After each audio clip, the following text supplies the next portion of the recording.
If you look closely at the faces of the generals standing behind Donald Trump this morning, you don't see confidence. You see dread. You see men who know they are watching a blunder that cannot be undone with a press release. Because what happened today wasn't just a diplomatic stumble. It wasn't a trade argument over weed or timber. It wasn't even about the boundary. Today, the President of the United States looked at the country that has stood alongside America in every major conflict for over a century, and he told them they were finished. But he didn't stop at the policy. If he had just scrapped an agreement, we could call it politics as usual, but Trump had to make it personal. He had to make it ugly. In a tirade that is already being deleted from conservative media pages, Donald Trump didn't just attack Canada's finances, he attacked their fallen. He disrespected 457 dead soldiers, men and women who died wearing a maple leaf on their uniform but serving under American commanders, soldiers who bled into the dirt of Kandahar so that American soldiers could return home. And when the news reached Ottawa, something shifted. Mark Carney, the Prime Minister of Canada, didn't shout, he didn't rage, he didn't go on camera and throw insults. He simply walked to a podium, adjusted the microphone, and read a single name from a piece of paper. And in that moment, the foundational partnership between the United States and Canada collapsed. In the next 40 minutes, I'm going to take you inside the room where it happened. I'm going to show you the leaked Pentagon documents that prove the US military is scrambling right now. I'm going to show you exactly how Canada, quiet, patient Canada, just wrapped its hand around the throat of the American energy supply.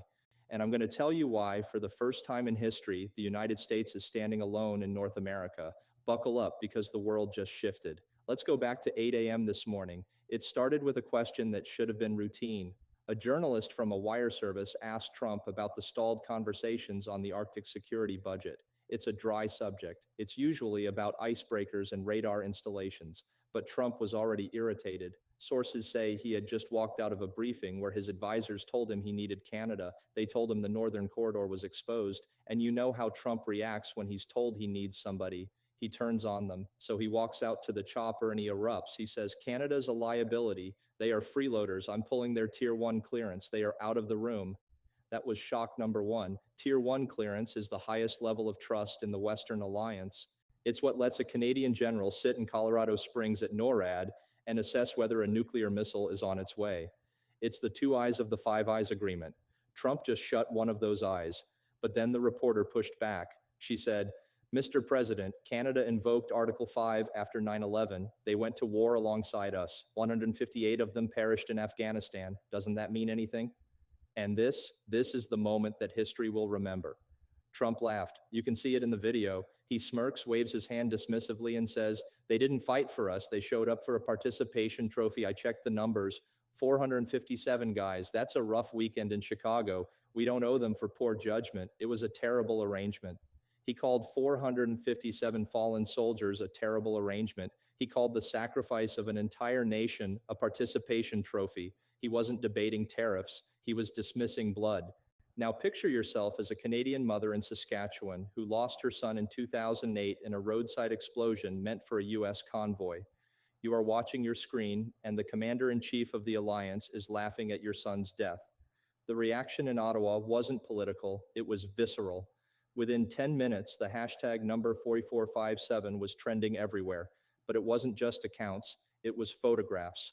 Thousands of photographs of Canadian soldiers carrying American soldiers, photos of coffins wrapped in flags moving down the highway of heroes, and inside the White House, the phones started ringing, and they haven't stopped. While social media was erupting, a different kind of eruption was happening at the Pentagon. You need to understand something that Trump doesn't. Geography is not a bargaining chip. The United States has a massive gaping weakness. It's called the North. If Russia or China ever decides to launch a strike, nuclear, hypersonic, or conventional, it travels over the North Pole. It crosses over the Arctic. And whose territory does it pass through before reaching America? Canada. For 60 years, the U.S. has depended on a network of radar installations, listening outposts, and forward operating bases positioned deep in the Canadian Arctic. This is the North Warning System. When Trump said, get them out of the room, he didn't just wound feelings, he triggered a structural collapse. We have obtained a leaked document circulating among the Joint Chiefs of Staff this afternoon. The subject line reads simply, Operational Blackout Northern Sector. The memo warns that if Canada responds by cutting U.S. access to these northern sites, the United States loses 40% of its early warning capability. 40%.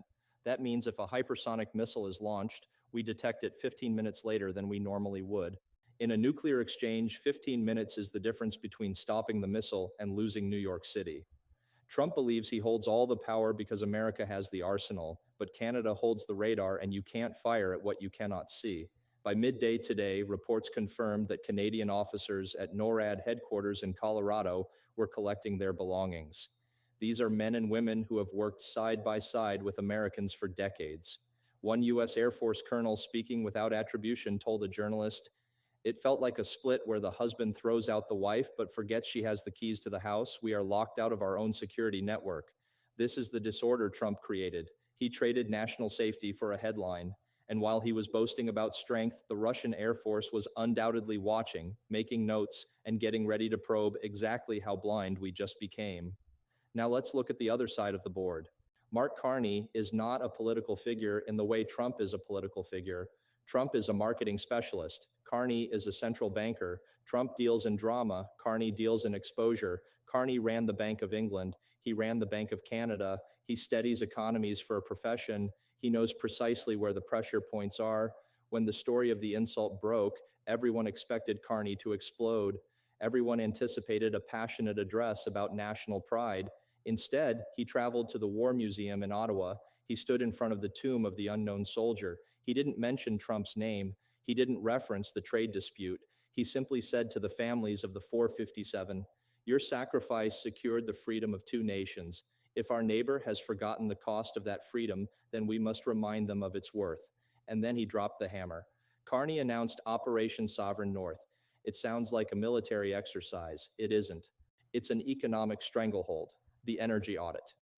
Effective immediately, the Canadian government has launched a national security review of all energy exports headed for the United States. Carney used the exact same legal framing Trump uses. He said, "We need to verify our energy is not sustaining a hostile foreign entity. Let's break that down for you. Quebec supplies the electricity that keeps New York City and Boston running. Alberta provides the heavy crude oil that refineries in Texas require to operate. U.S. refineries are designed for heavy oil. They cannot process the light oil Texas produces on its own. They need Canadian crude." Carney didn't shut off the pipeline. That would be a declaration of war. He simply tightened the valve. He ordered inspections, environmental assessments, pipeline safety checks. Within 1 hour of Carney's announcement, the flow of oil into the Midwest fell by 15%. The spot price of electricity in New England surged 400%. Carney is showing Trump the contrast between loud power and actual power. Trump shouts on social media. Carney quietly reaches into your home and dims the lights.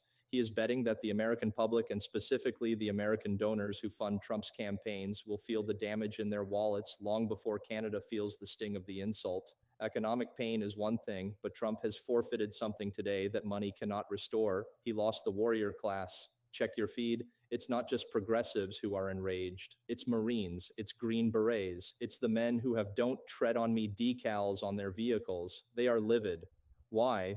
Because when you are in a firefight in the Arghandab Valley, nobody stops to ask if you are Canadian or American. You just bleed the same color. We found a clip from a former U.S. Army sniper that is spreading rapidly right now. He's seated in his truck holding a photograph of himself alongside a Canadian unit. He says, "Mr. President, in 2010, I was pinned down. I was out of ammunition. The men who pulled me out were the Royal Canadian Regiment. They lost a soldier that day, saving my life. You just spit on his grave. You don't represent me anymore." This is the development that horrifies the White House. The Pentagon isn't just an institution, it's a code of ethics, and that code is constructed on honor. By mocking the dead of an ally, Trump has broken the values of the very people he expects to follow his orders. We are hearing accounts of departures at the State Department. We are hearing about organized absences among Border Patrol agents who refuse to harass Canadian travelers. Trump is now waging a battle on two fronts, one against Mark Carney and one against the conscience of his own armed forces. While Washington and Ottawa are at odds, do you know who is celebrating? Moscow, and Beijing.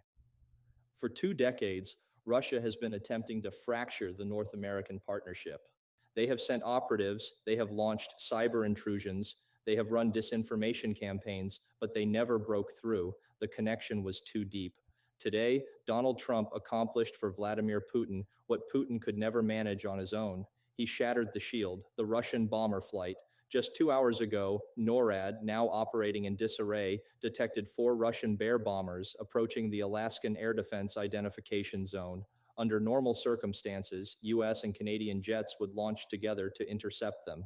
It's a practiced routine. They do it every month. But today, confusion. Who takes off? Are the Canadians cleared to share the tracking data?